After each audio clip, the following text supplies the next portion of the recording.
And I just find there's a lot of humans who are fragile today. They're not tough, they're just not tough. Right. The other thing is there's a belief out there that I should, and this is another dimension of what you're saying, is that I'm supposed to be 100% responsible for your feelings. How about personal responsibility? You're responsible for how you interpret the world and how you decide to feel, and that is the decision. No one's a victim. So the psychological and the physical toughness is part of the rite of passage that is lacking. I would make a guess that only about 20% of their children are going to be more successful than the parents are. And the reason is they don't want to have to go, they have a philosophy, I don't want my children to have to go through what I did to be successful. And that disenables the child right away.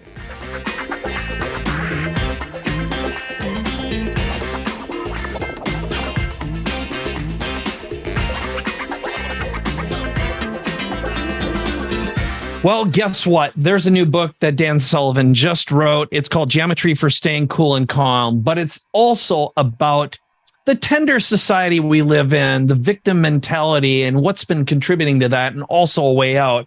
I like to think of this as the first principles for being a great parent and having successful kids. And I got to say, Dan shares some of his biggest, best nuggets, including a story about drinking and cowardice that just might change the way you think. So Dan, what's your big takeaway, and why should people listen to and watch this episode?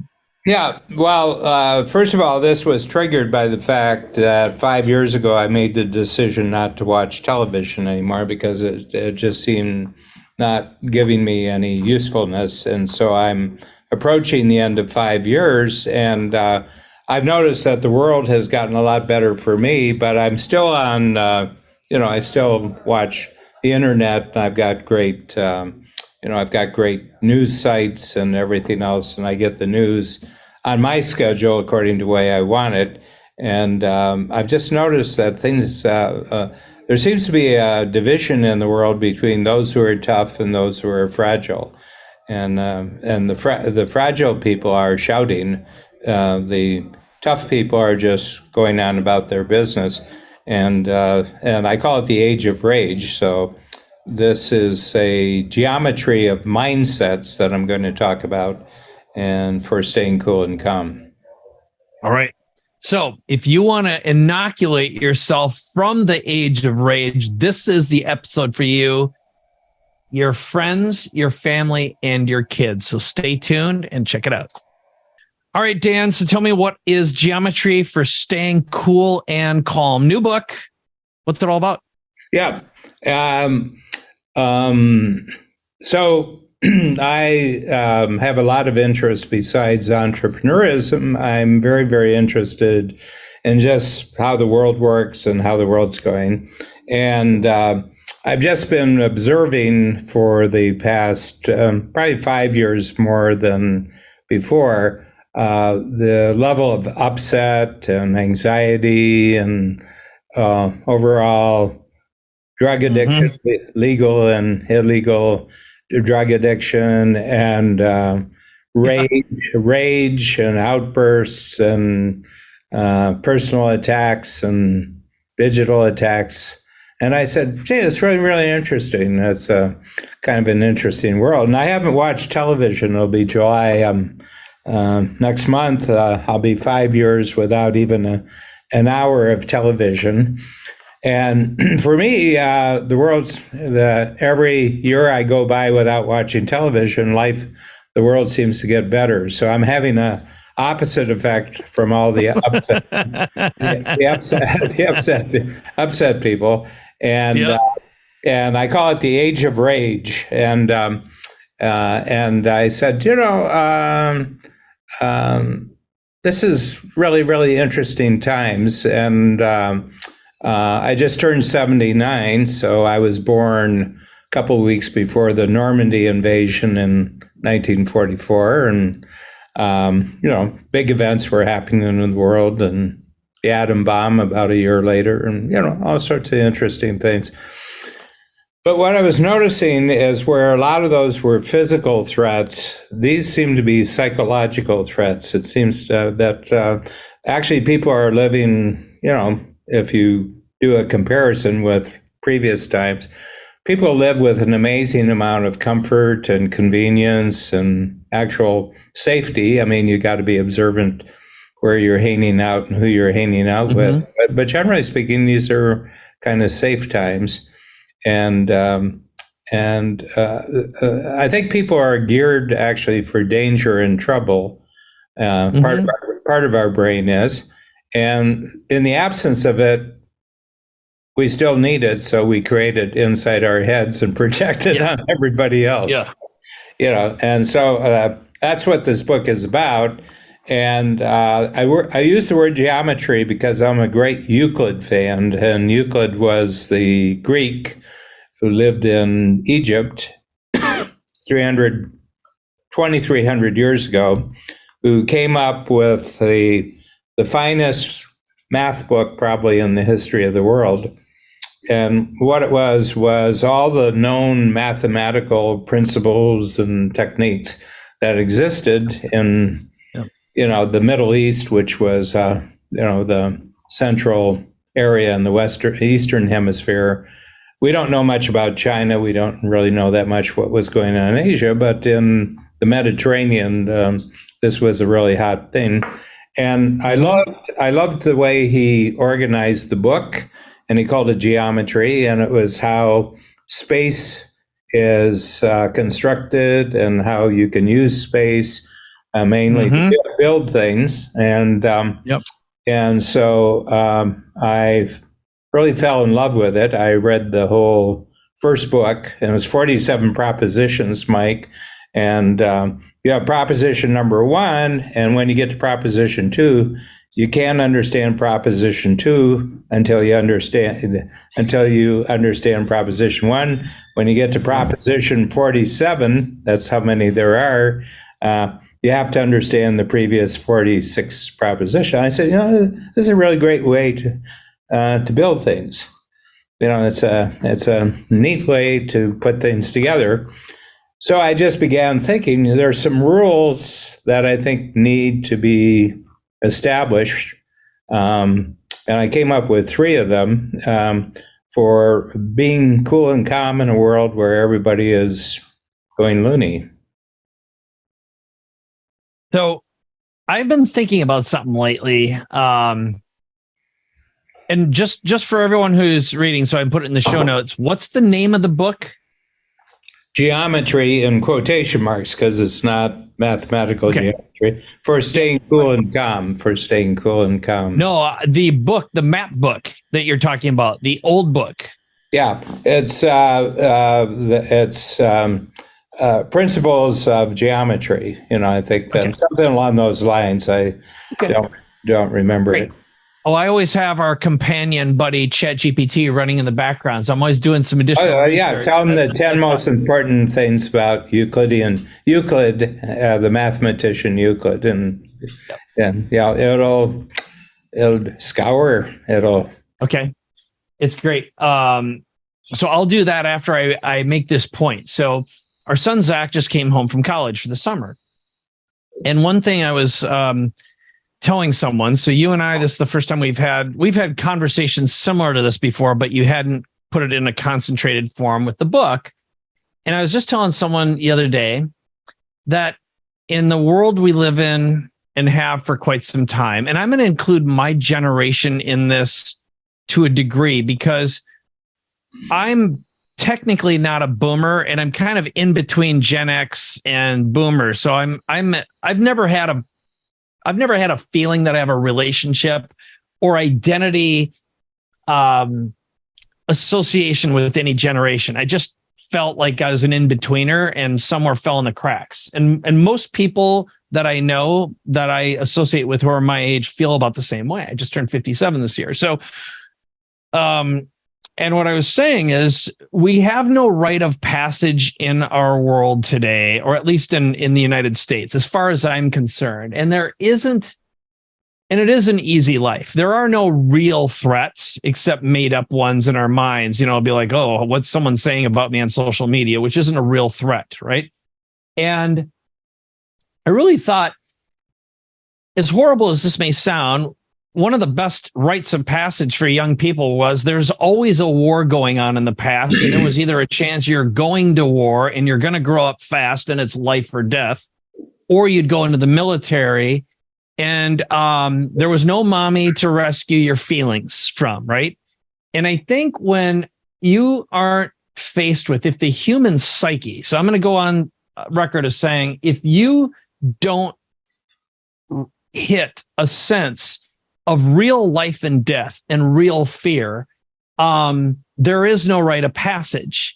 And you and I have talked about versions of this growing up, back in the day when you'd come home and the whistle blew, at least where I grew up. That was the fire whistle. It's either a tornado or a real fire, or it was time to come home and go to bed. It was 9 p.m. There was the noon whistle and the 9 p.m. whistle. And then the curfew whistle. Yeah, right. And back then, I can remember one of my first painful experiences as a child. I was 5 years old, and we didn't have any money, so I had an old junky fat tire steel bike with no hand grips on it, and I'm riding up a dirt hill in the backyard where they're building homes. So on one side is a pit I could fall in that's 20 feet deep with concrete blocks and steel formers, whatever they're called. They're basically steel that you've put when you're pouring concrete. I'm forgetting the name of them right now. If I'd fallen that, I would have been impaled. And there's broken glass all over the place. And I'm riding up a hill, and I wasn't going fast enough, started going backwards. And this thing swung around and took a huge chunk of skin out of my belly and knocked the air out of me. And I'm laying on the ground going, can't catch my breath and bleeding like crazy. And there's no one there to scream to. And even if I would have screamed, I'd basically a neighborhood kid who's older than me would probably just come over and punch me. It'd be like, that's kind of like, so there was a certain level of physical fear and trauma I endured that I'm sure is much less than 10 or 20 or 30 years before. But that was growing up. And, as I watch my son, who's 20 years old, who comes back, and he's got his whole share, like everyone in his generation, of anxiety and anxiousness and stuff he's worried about. And it's like, to me, I'm like, whatever. And I know to my dad, it would have been like double whatever. He was 6 years old. He fell backwards in a barn, landed on his head, and got epilepsy. That was like living on the farm days. Completely, he's like blind in half an eye because when he was younger, somehow someone threw a bottle or something. I hit with a baseball bat, thinking it was a ball, and the glass shards went in his eye. That's like life on the farm. Someone got a tractor rolled over on him one day. That's life on the farm. It's just kind of normal. That's why you have 8 kids. You got some spares. Different mentality. Well, you got free labor too. Right. Yeah, exactly. Nothing better than good old fashioned slaves, which literally my dad was a slave to a bad uncle who had beat and strapped the kids. He joined the army to run away from a little town in Iowa. And, that was the only way out. So from literal enslavement, and he had 8 siblings. Yeah, well, the central idea is Nissim Taleb, the writer Nissim Taleb, wrote a great book, Anti-Fragility. And I just find there's a lot of humans who are fragile today. They're not tough, they're just not tough. Right. The other thing is there's a belief out there that I should, and this is another dimension of what you're saying, is that I'm supposed to be 100% responsible for your feelings. Right. To that. So what I do everywhere I go, I have an NSFW shirt, which is not safe for work. I wear that everywhere I go. And I'm like, I'm not here for anyone's feelings. We're here on a mission, and our mission is to get stuff done. and we check in our, again, these are words I can't say, but back when we grew up, there was, But you are saying them right now. I'm about to say it right now. So I say, this isn't a place for sissies, and we're mission focused, and we check our egos in at the door, and we are a unit, and we think that way, we behave that way, and we're here to get stuff done. And that is the best union you'll create. It's like when we are not hurt with one person's feelings, but we think like a unit.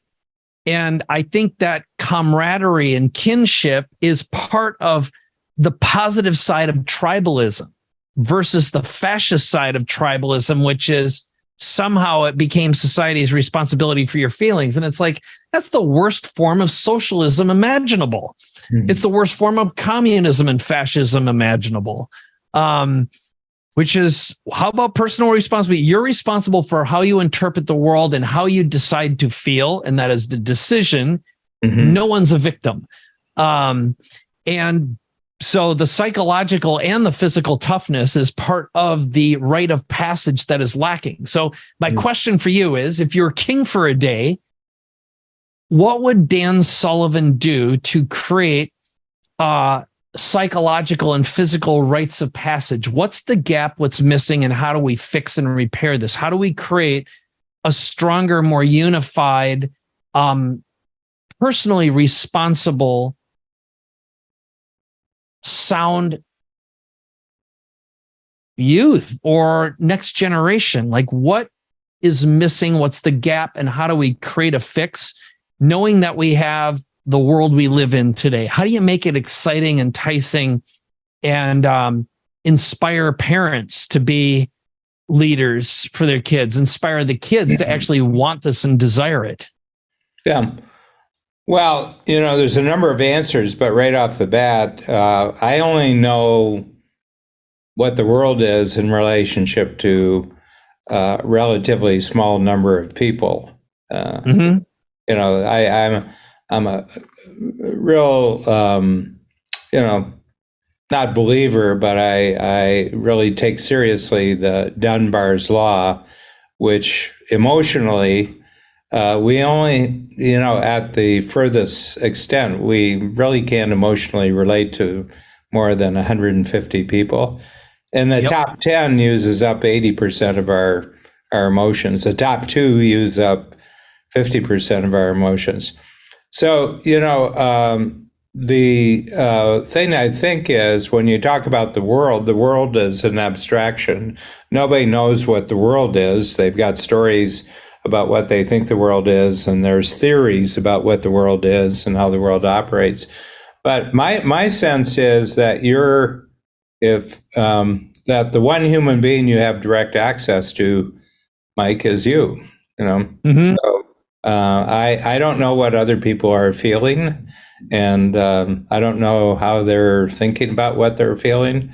So I don't really have much insight into how other people should do it, but I think that there's a couple of things that entrepreneurs do. There's 2 entrepreneurial decisions that entrepreneurs make, which I think are the beginning of that maturity stage, becoming mature. And you'd like me to share those 2 decisions? I would, and I was thinking to myself, how very Ayn Rand of you with that initial response.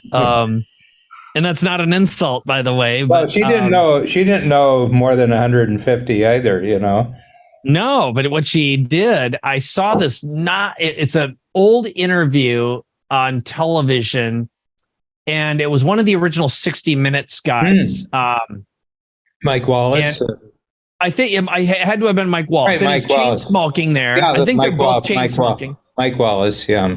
So it showed up on my YouTube feed, and it's fantastic. And you just listen to this precise mind that really, really understands human society, culture, psychology, and what matters, and how being selfish is not selfish. It's actually selfless. because it all starts with personal responsibility and creating value and a meritocracy mindedness.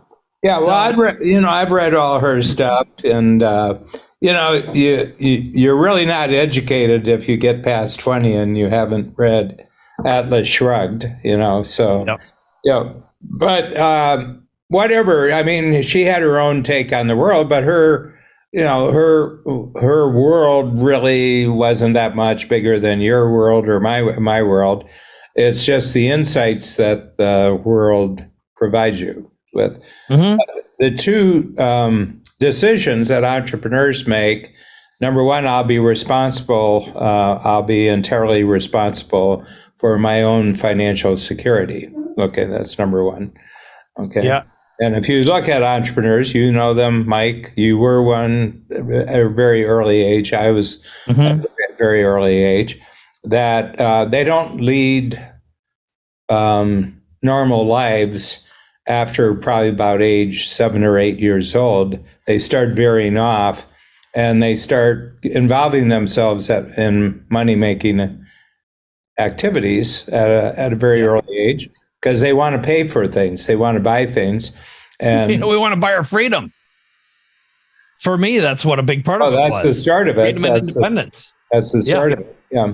So we take total responsibility for your financial security. And the other one things is that you'll never expect opportunity until you first create value for someone else. I think if you get those two down pretty early, I think the rest of your life, ups and downs and everything else, will be in the direction of constant growth. And I think you'll get tough. I think you'll develop really good emotional muscles, psychological muscles. You'll get smarter intellectually. You'll be much more practically smart than other people are. So those are the two. Those are the two. So, I mean, you're asking, how do you start that system? I'd start the system. I think that's what Chad Willardson and Scott Donnell are really doing with their gravy stack. Yeah, I like everything about that business idea except the name. I told them that right from the start. Well, Apple computer, Google, Right. What the, what is this? I mean, Mark Zuckerberg had a good one with Facebook. I could understand Facebook, and then he creates Meta. And Meta, what's Meta? Yeah. Well, I like Meta. That means a lot of stuff. Well, I don't really want to have stacks of gravy in my pockets, pants, bed, or elsewhere. I like gravy. I don't think about it. Anyway, it's okay. It's just a name. Yeah, names developed. I mean, if there's a lot of cash flowing, the name sounds better and better. Anyway. Yes.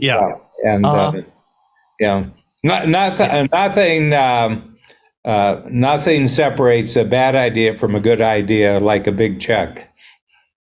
Correct, sir. Yes. Oh, that's I'm actually with a client this week, and he has come up with a really, really great way of producing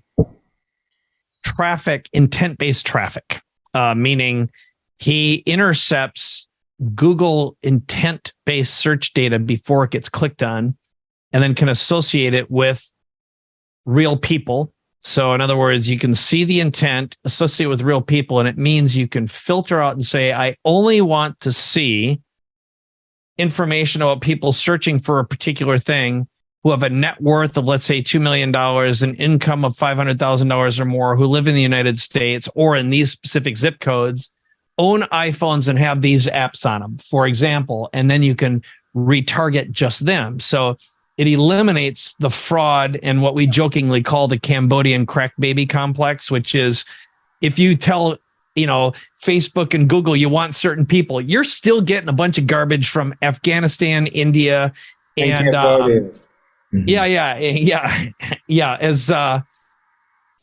right. So So I was anyway, about to that's insert more jokes there, but yes. yeah. But the essential issue that I think our conversation from the beginning really revolves around: are you responsible for yourself or not? Yeah. No, I Yes. mean, do you take ownership of your specific life, or do you not take ownership? And yeah. Get more clients, grow your business with better marketing and messaging, make more money and get a better life with more freedom of time, money, relationship, and impact. Learn more about our 3-day one-on-one done with you reinvention workshop. Visit connecttomike.com to book a conversation with me right now. All right, back to the episode. I'm going to tell you a little story that's, I think, relevant, and I want to see how you decode it, which is like both Vivian and I grew up where my stress and pressure, as you know, a small little farm community, fields all around me. And my dad came from a poor environment. My mother, as I would say, was the product of a philandering alcoholic fireman who worked at a beer place at night, so no good came out of that. And I'm the oldest of 4, no additional resources to speak of. And if I wanted something, I had to make money. And I, started making money as long age 5, 6, 7. I had a paper route, did all the things. I was working full time by the time I was 16. And I hated that little town. It was like anything I could do to get out. So I was escape from this place and moved to Sunnyvale, California, and go work for Steve Jobs in Wozniak. That was my dream. And I eventually learned to code. So lots of failures along the way, but that was that little, to me, it was its own little trauma. Even though I had parents who loved me, I grew up in a nice little place and I didn't understand how nice I had it until I was away from it for a little while. To us, fishing meant going out and getting food, but it was also my bond with my dad, and we did it a lot, and we had a giant garden. Now I hated doing the gardening because it felt like slave labor to me, but I didn't realize how unbelievable it was to learn how to grow food and just naturally, it's like I had a shovel in my hand since I was probably 2 years old. Yeah. And plus you have good gut bacteria because you ate 10 pounds in the dirt. Ate 10 pounds of dirt before you were 10. Exactly. Great biome. Totally. George Carlin would say we swam in the whatever river when it was filled with pollution and raw sewage. And then, my wife, Vivian, she grew up in a slum in New York, completely different life, the daughter of Holocaust survivors. And she was horribly abused by her father. So we both had our own traumas. And on one hand, you'd say, I'd never want any of that on someone. And thank God that's what happened to me. And then our son was raised where, we're first generation money. We worked our ass off. We're older parents. So we literally gave him everything possible, sent him to the best schools, and he's going to college. And we saved even when we didn't have it. So he'd never have any debt. And he, like many of his friends, and he's a great kid. We love him, et cetera, but getting his ass out of bed by noon is hard. And it's laws are negotiated. It's a generation, and this isn't uncommon. And you can be so hard, and at the same time, it's like, shoot, where do you draw the line and just throw them out on the street? And the world is definitely more complicated now. It was different when you were younger. It's different when I was younger. And you can't just throw a kid on the street because, bad things happen. Different kinds of bad things. And boy, I know I sound like a privileged white man, and I'm not complaining.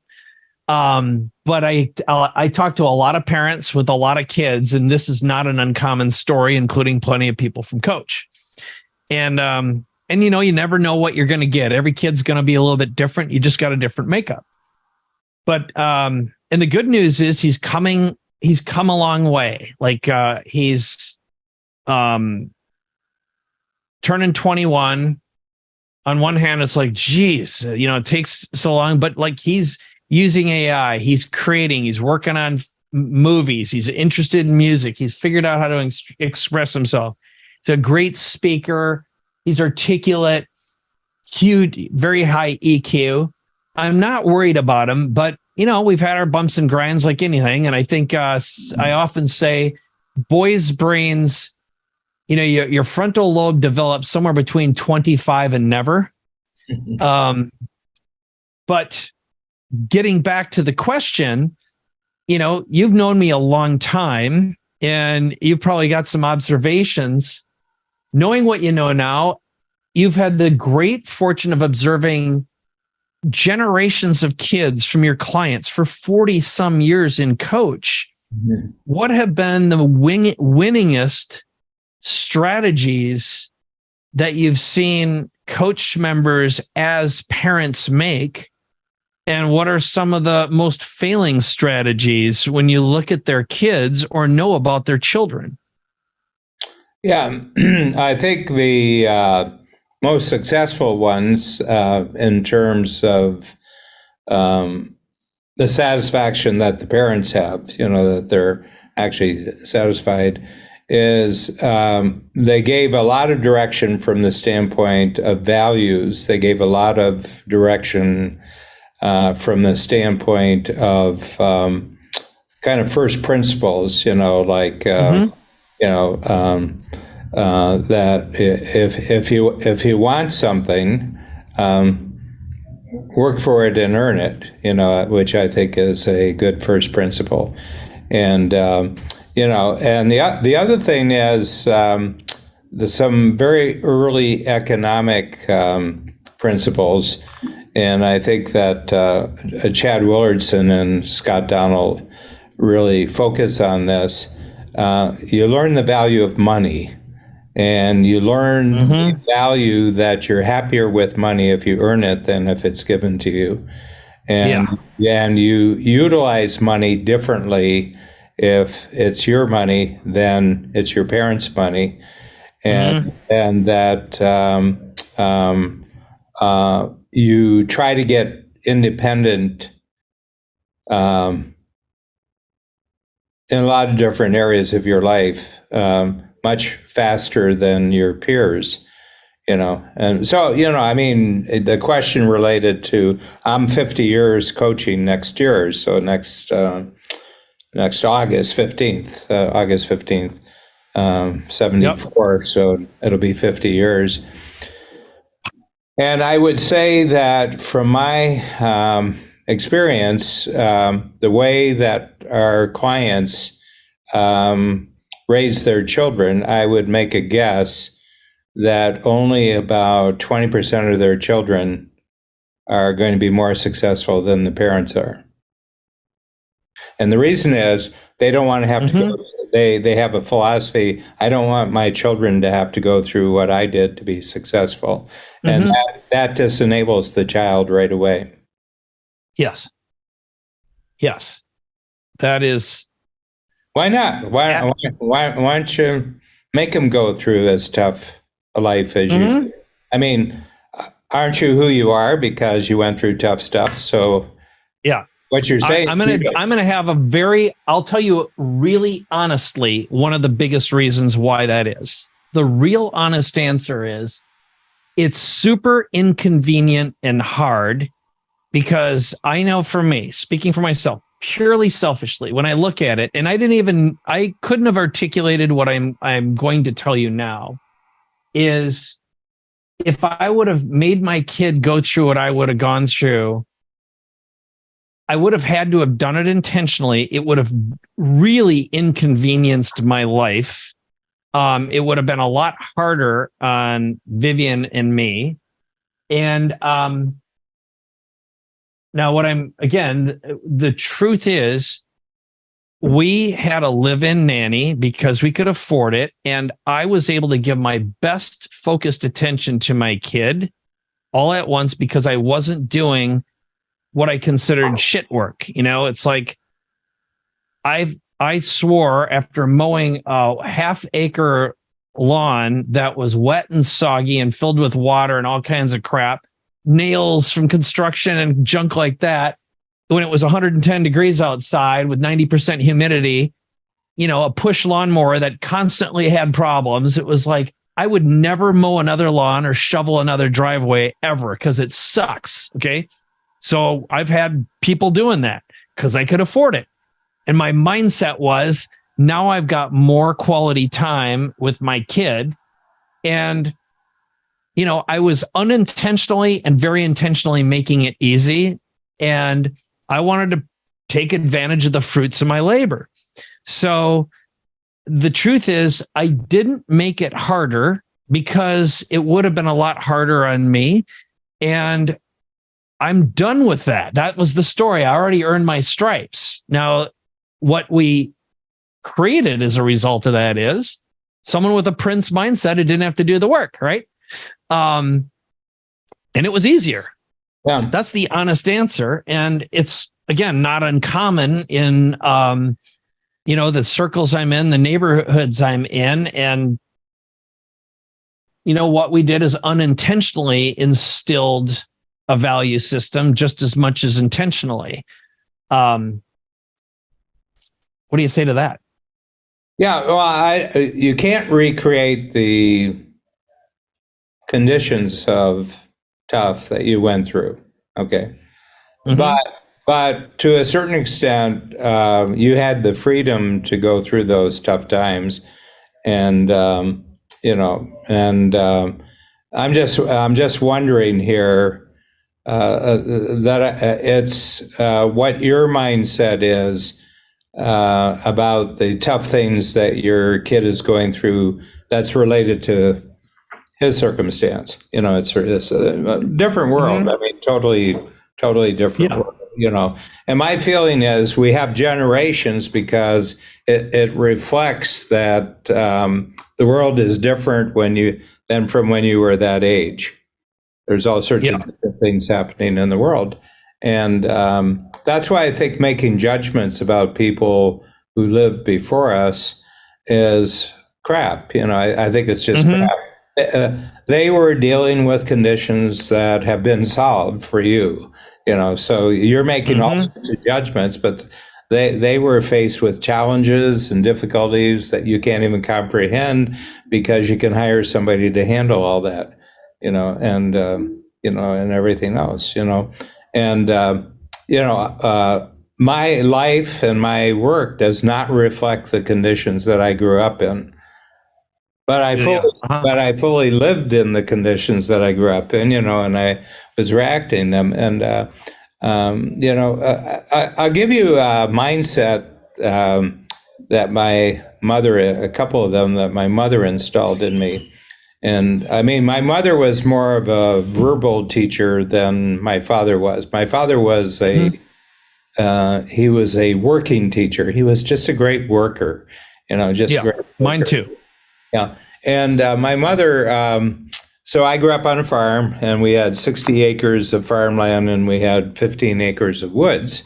And I could go into the woods if one of my siblings, older siblings, was with me, but I couldn't do it myself until I was 6 years old. And my mother says, "No, you can go in the woods now, and the dog will be with you." So, and the dog would, because I was the only human that the dog could go with, that would, be a good companion. So I went down and I climbed trees and I swung on vines and I hung from my knees from branches and, got wet and, and did all sorts of things. And then I came running back up. It was about, from the house, it was a good half mile. It was a good half mile to the woods. And I came right back up. I said, Mama, I want to tell you what I did down in the woods. And she said, Nope, don't want to know what you do down in the woods. Do not want to know about what you do in the woods. The dog's with you. If there's trouble, the dog will come back and bark and we'll find you. Do not want to know what you're doing down the woods. But there's a profound philosophy involved in that response. And that is that since she's not worrying about me, I better worry about myself. Wow. Bear, that is profoundly interesting and really interesting. It didn't even dawn on me to talk about the stuff, and there were 3 younger kids, so I didn't have a chance. You're the youngest, though, right? No, I'm 5th out of 7, so I've got. Oh, okay, all right. I got 4. I got 4. You just have it on you. I have never heard of that. I have a really weird. Yeah, and both my parents are 5th children. I'm a 5th, and all 4 2 of my parents. So it was, it was easy pass relationship with my parents, and they didn't pay any particular attention to me, but I spent an enormous amount of time with them, just observing them doing adult things. Nobody was. I mean, you didn't really make fuss about kids. People were busy. Yeah. People were working hard. They never came. I played sports. They never came to the games. Yep. Same here. Yep. Come home at 9. That was the instruction. When the whistle blows, come home. Now, here's the thing that I can't make a general. I can't make a general statement about what that did to kids back there, because about 10 years ago, I was at a family event, and the 6 of us. We have one brother who died quite a long time ago, but we were at a round table, and it was just the 6 of us, and we got into family history and growing up, and it was a nonstop about 30 minutes where they were bitching about why they still are angry about why our parents didn't give them any direction. And I said, but that was the plus. Yeah. That was the bonus prize, is that they didn't give you any direction. But I got tremendous wisdom direction. I got tremendous moral direction. I got great ethical direction, but not what I should do with my life. They didn't suggest at all what I should do with my life. Yeah. But that I think I would sum up as sort of like the DNA encoding, right? Which is sometimes you get a victim kid, and sometimes you get that self-sufficient, perfectly fine. And it's like Viktor Frankl, right? Who can walk out of Auschwitz? Right? Yeah. Walk out of that. With a game plan that he's been working on. Yeah. Forgiveness, and it'll be like, yep, well, it's that classic, one of my favorite Tony Robbins quotes is, "We're meaning-making machines." And someone can make the meaning of a pea under their mattress the worst thing in the world and let them it scars them for life.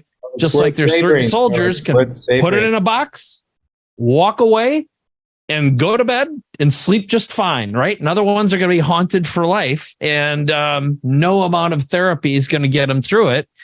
And what's the story you're telling yourself over and over and over again? The hero that a hero dies one death and a coward dies 1,000, or something like that. Yeah. Well, I'm just reading. I'm a addict to spy novels and everything. Yep. This is Second World War. It's in Austria just before the Germans invade. And this guy's been asked, because he does business in Germany, just to, on his trips, if he gets envelope, just to bring the envelope back to Vienna, and it'll be picked up. And so the guy is ambivalent. He goes 2 weeks, and the guy says, "I'll give you 2 weeks to make up your mind whether you're going to do this or not. You have some real advantages to us because you're accepted. Nobody checks you out, and technically it would be very easy for you to do this." But and the guy is worrying, and he says, and so the person who's in the spy network, who's talking to him about this, says, "Well, are you in or are you out?" And he says, well, what if I say I'm out? And he says, then you're already a heavy drinker. You'll be drinking more. And he says, there's no drinking like the drinking that you do in your life when you know you're a coward. Oh, yeah. Oh, that's a good one. I said, that's a quotable quote. Oh, my God. There's no drinking like the drinking you do when you know you're a coward. Yeah. What's the pain you want to wash away that you can't live with every day? Yeah. That's a song, man. That is a song. Oof. So this all got triggered because I showed you the title of my new book.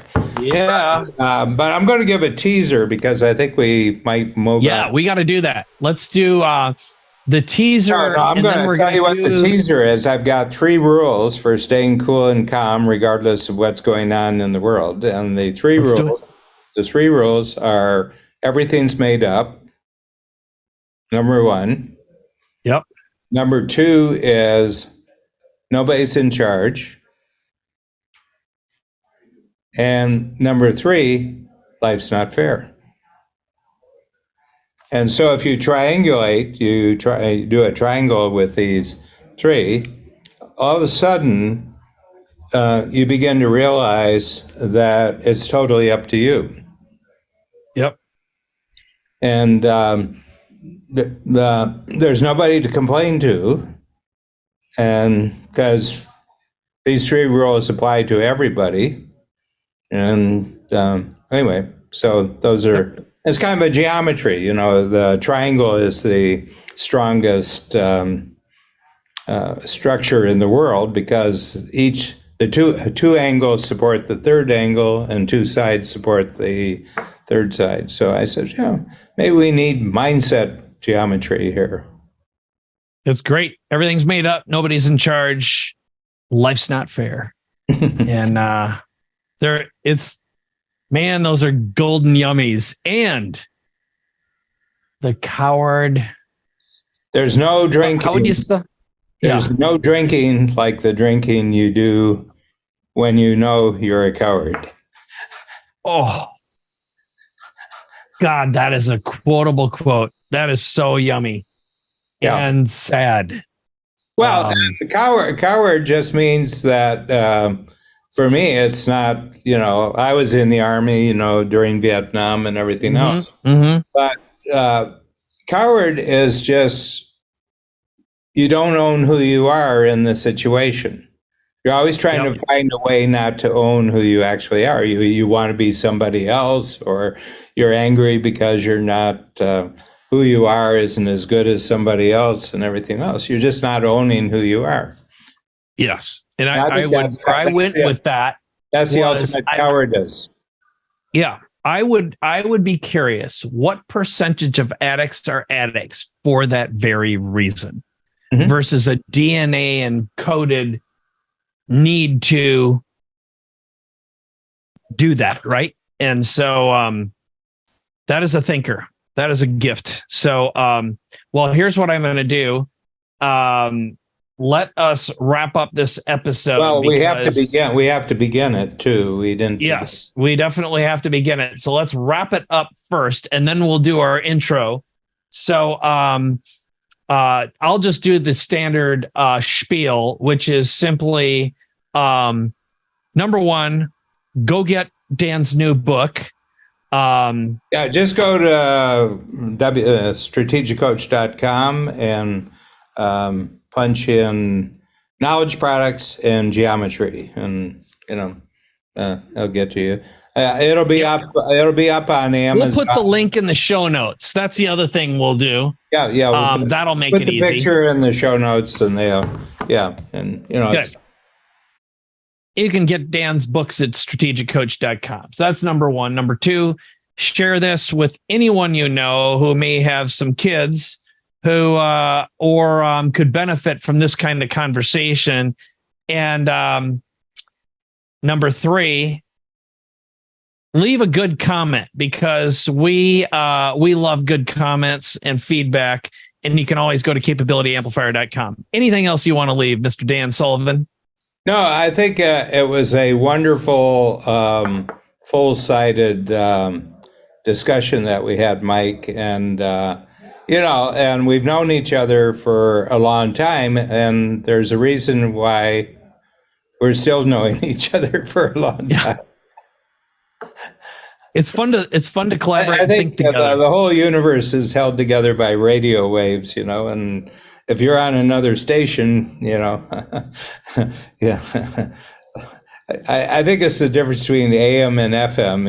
It's not just it's a different station. It's a different frequency, and I really enjoy that. And one of the joys of my life is that the number of people on this frequency are increasing in my life. It's the best thing ever. The best thing ever. And that is another episode in itself. So we're going to do a frequency doubler episode about doubling your frequency and attracting more of that in your life. I think there's some real wisdom in that one. How's that sound? Yeah. All right. Well, we're going to wrap this one up. Thanks for listening. Thanks for watching. We'll see you in the next episode of Capability Amplifier. So long.